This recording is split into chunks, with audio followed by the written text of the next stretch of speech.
Get ready for a brand new show powered by the CyberWire.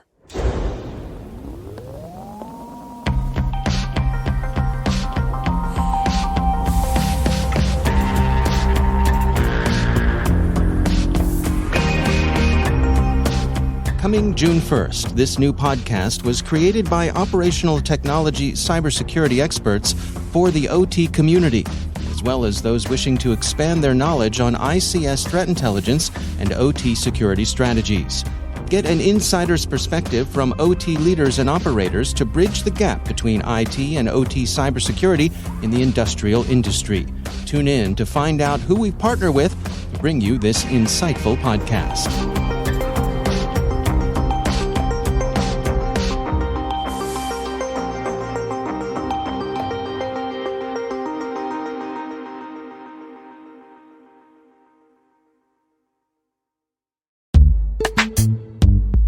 This episode of the CyberWire is made possible in part by SpyCloud.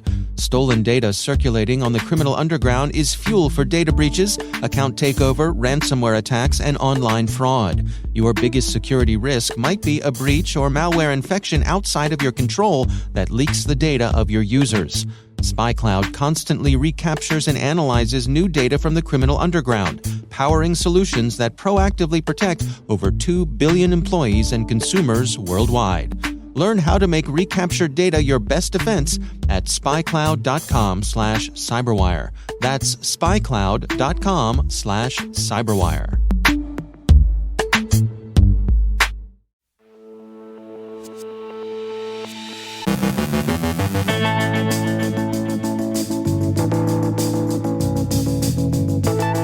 Pro-Russian DDoS attacks, sanctions and their effect on ransomware. BlackCat wants $5 million from Carinthia. A fraudster pressures Verizon. Spain will tighten judicial review of intelligence services. Johannes Ullrich looks at VSTO Office Files. Our guests are Cecilia, Marinier and Niloo, Howe with a preview of the RSAC Innovation Sandbox.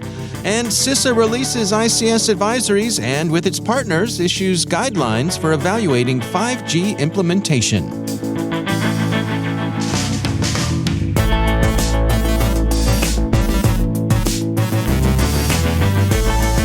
From the CyberWire studios at Data Tribe, I'm Dave Bittner with your CyberWire summary for Friday, May 27th, 2022.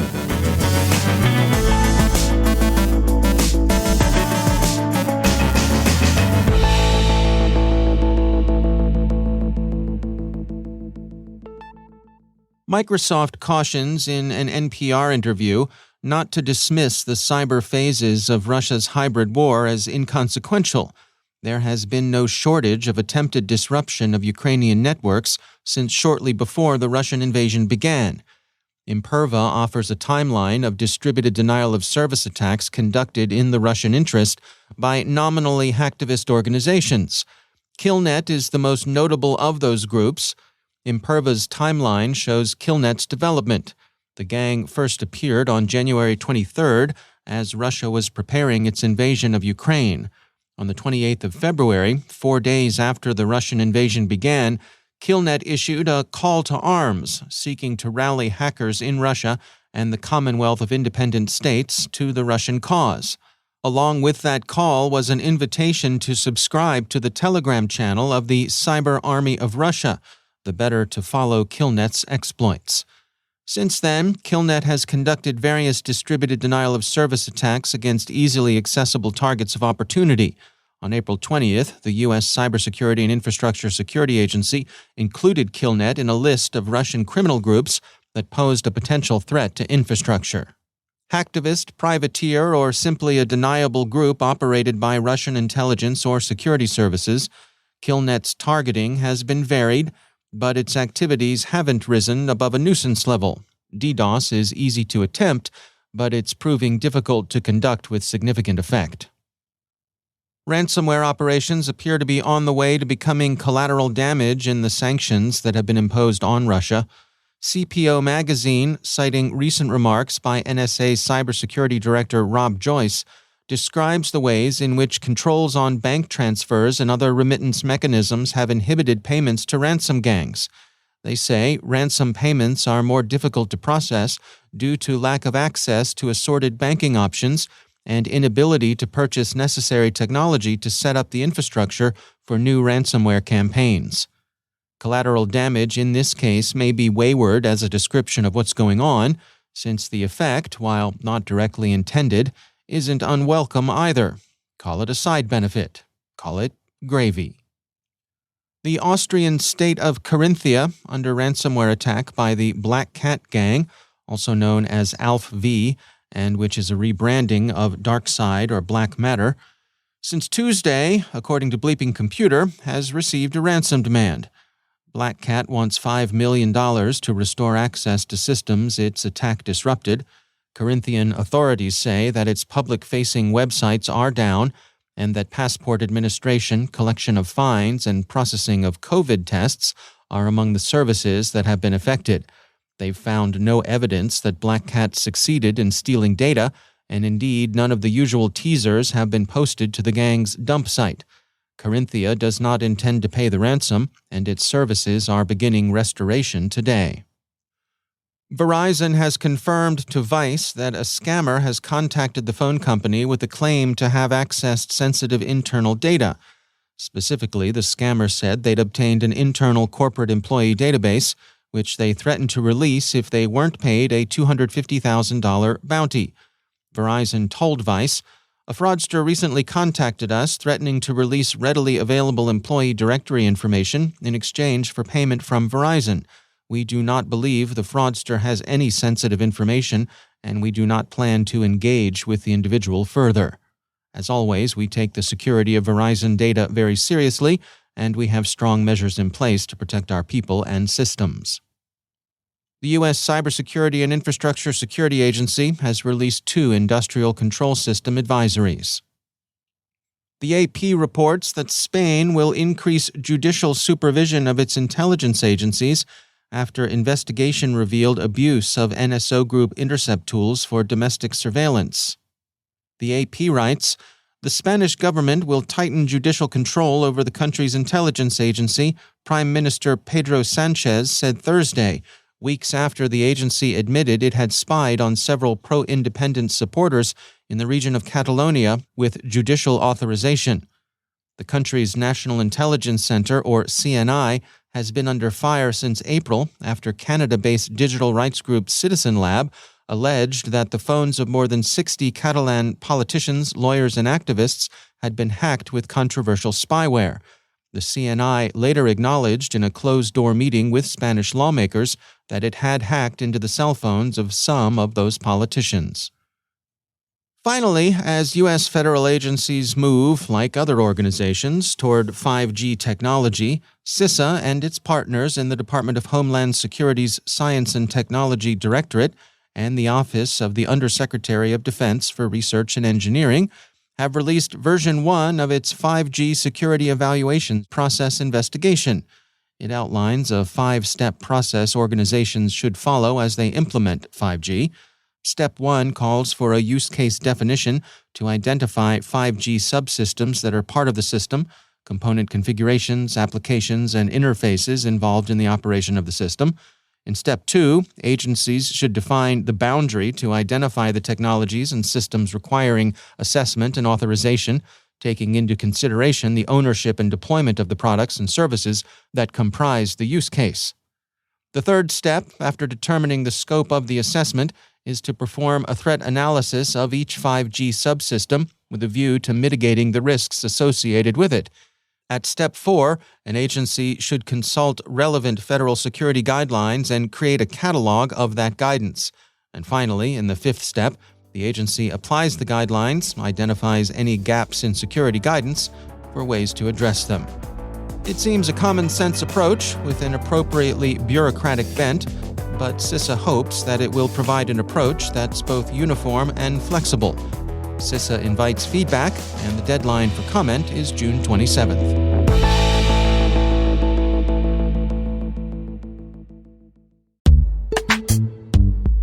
And now, a word from our sponsor, Datadome. Security shouldn't come at the expense of privacy. That's the global consensus, as organizations face increasingly scrupulous legal requirements for processing users' data. CAPTCHAs are no exception.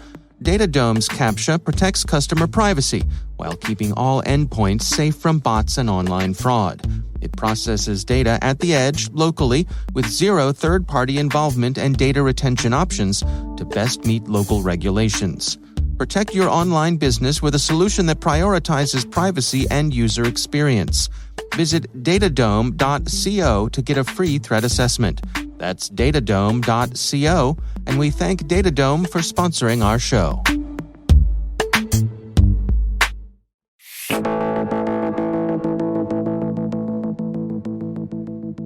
One of the highlights of the upcoming RSA conference in San Francisco is the RSAC Innovation Sandbox contest, which puts 10 promising security companies in front of a panel of judges and a live audience in hopes of winning the title Most Innovative Startup. As part of the CyberWire's media partnership with RSAC, I spoke with Cecilia Marinier, Program Director for Innovation from RSAC, and Niloo Howe, Senior Operating Partner with Energy Impact Partners and one of this year's judges. We hear first from Cecilia. So the RSA Conference Innovation Sandbox contest actually started in 2005. It has been ongoing with 1 year exception from 2005 to today. So we've had 17 years of selecting top innovators in our field. And the goal of the contest is to actually celebrate what's happening in innovation. We see a lot of adversaries innovating. Well, we have a lot of amazing people on the positive side also innovating. And this competition actually is very competitive, and it selects the top companies that are bringing out some highly important innovation in our field. Niloo, you are on board as one of the judges this year. What attracts you to the Innovation Sandbox? Why is this something that you choose to participate in? It's an incredible opportunity to spend time with entrepreneurs, people who are really going after the leading edge problems in cyberspace, hear them out. And I'll tell you, being a judge is incredibly hard because we get, when we start with over 100 companies and trying to select down to the top 10, there are so many amazing entrepreneurs in our space. Every year, we duke it out because there's amazing people, there's amazing solutions, there's really big problems. Some of them are problems that have been there for a while. Some of them are newer problems as technology innovates and we transform. But it's just a remarkable opportunity to spend time thinking about these problems and speaking with the entrepreneurs. Cecilia, beyond the Innovation Sandbox itself, there's also the early stage startup area at the RSA conference.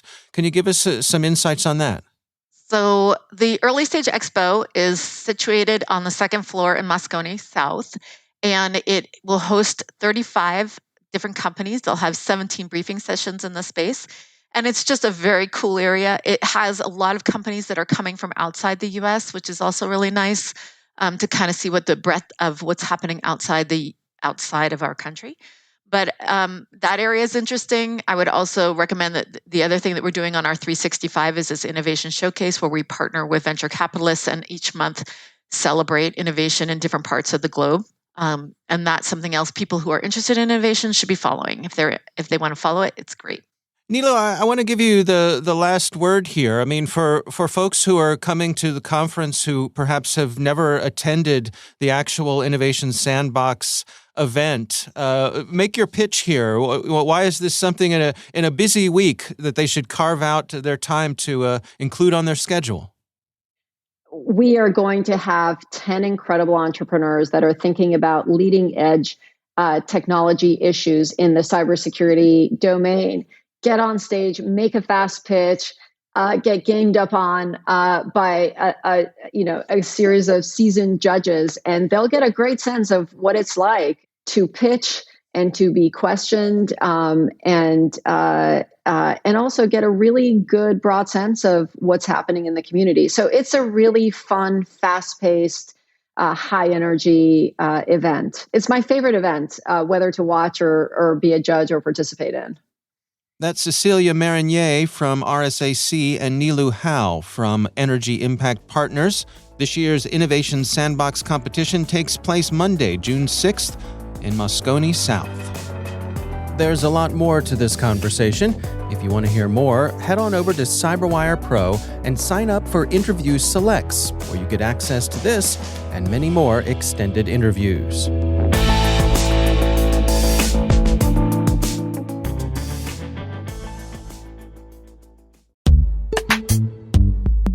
And now, a word from our sponsor, Barracuda. Right now, everyone is talking about cryptocurrency, and the cyber criminals are hiding in the conversation. Cyber criminals use social engineering loaded with urgency and fear to successfully prey on your company, your employees, and your customers. Spear phishing is just one of 13 types of email threats. Barracuda has identified these 13 types and shows you how you can protect your company, your customers, and your reputation. Find out about the 13 email threat types and Barracuda email protection. Get your free ebook at barracuda.com/cyberwire. And we thank Barracuda for sponsoring our show.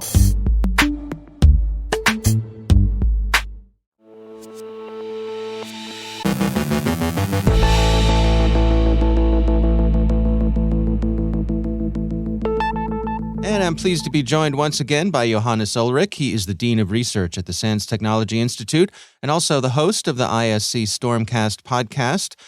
Johannes, you and I have talked many times about the issues with macros within Microsoft Office Files.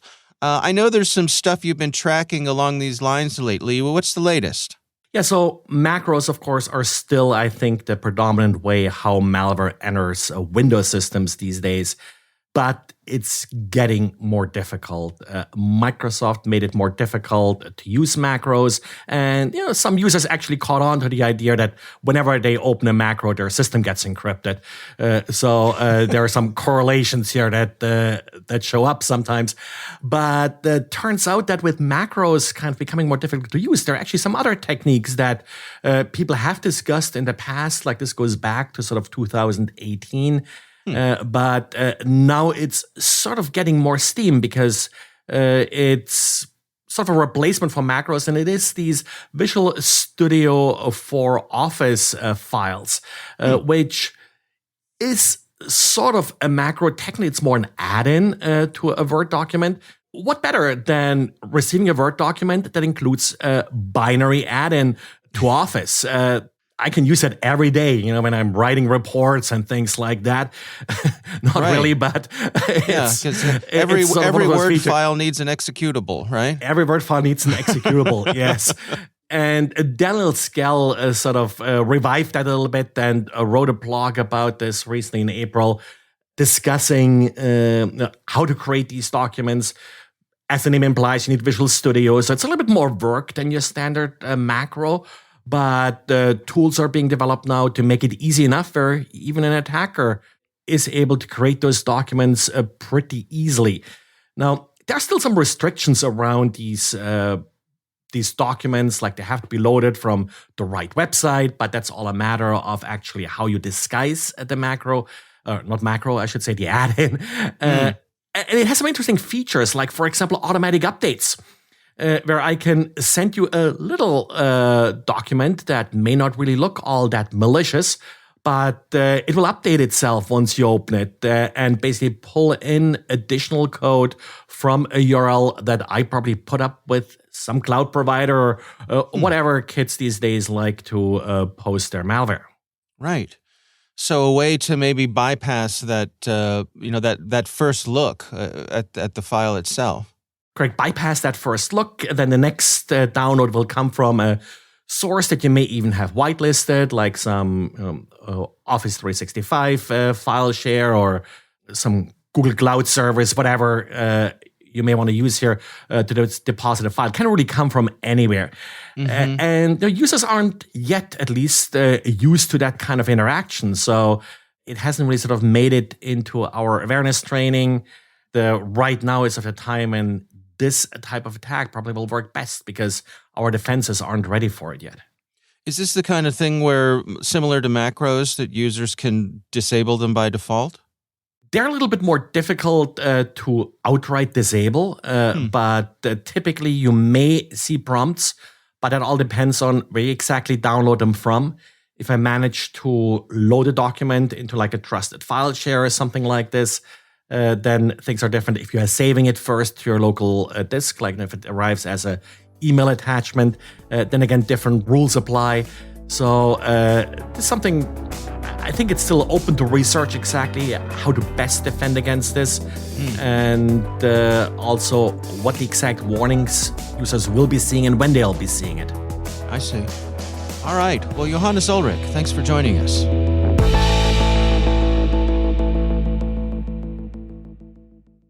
Thanks to all of our sponsors for making the CyberWire possible, especially our supporting sponsor, Cybereason. Ransomware shouldn't feel inevitable. You should feel invincible. Cybereason is undefeated against ransomware with the only predictive ransomware protection available. It's the ultimate defense against ransomware. Visit cyberreason.com to learn more. Thank you also to our friends at RSA Conference, where the world talks security. Through global events and year-round content, RSAC connects you to cybersecurity leaders and cutting-edge ideas for a safer, more secure future. Learn more at rsaconference.com/cyberwire22.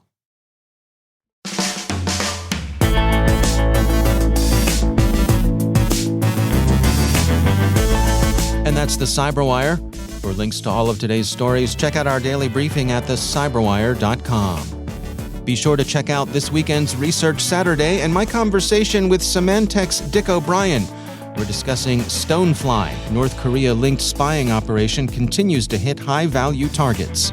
That's Research Saturday. Check it out.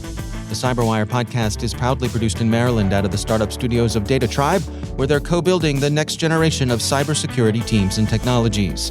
Our amazing CyberWire team is Rachel Gelfand, Liz Irvin, Elliot Peltzman, Trey Hester, Brandon Karpf, Eliana White, Paru Prakash, Justin Sabi, Tim Nodar, Joe Kerrigan, Carol Terrio, Ben Yellen, Nick Valecki, Gina Johnson, Bennett Moe, Chris Russell, John Petrick, Jennifer Iben, Rick Howard, Peter Kilpie, and I'm Dave Bittner.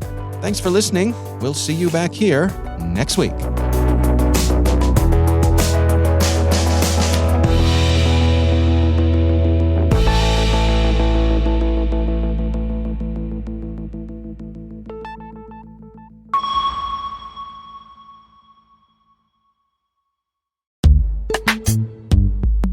And now, a word from our sponsor, Cybereason. They're out there, and they're coming for you.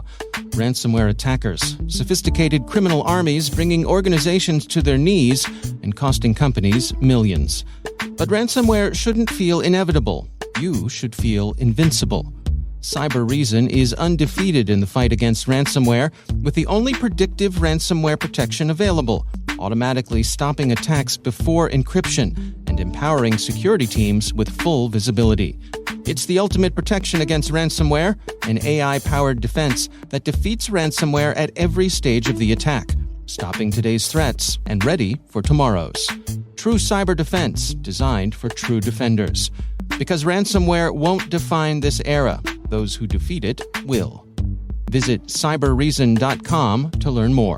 That's CYBEREASON.com. And we thank Cybereason for sponsoring our show.